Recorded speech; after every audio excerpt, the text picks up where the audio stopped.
ஆமா, நீங்க என்ன கேங்ஸ்டரா நீங்க?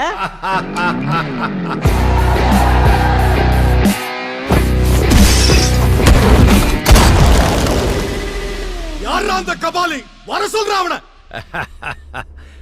தமிழ் படங்களை எங்க மறந்து வச்சுக்கிட்டு மியூசியம் முறுக்கிக்கிட்டு லுங்கி கட்டிக்கிட்டு நம்பி யாரு கபாலி அப்படின்னு சொன்ன உடனே குனிஞ்சி சொல்லுங்க எஜுமா அப்படி வந்து நிப்பானே அந்த மாதிரி கபாலி நினைச்சியாடா?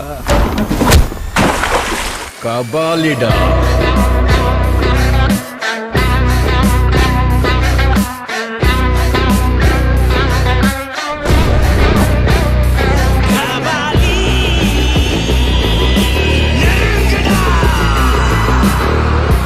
மகிழ்ச்சி.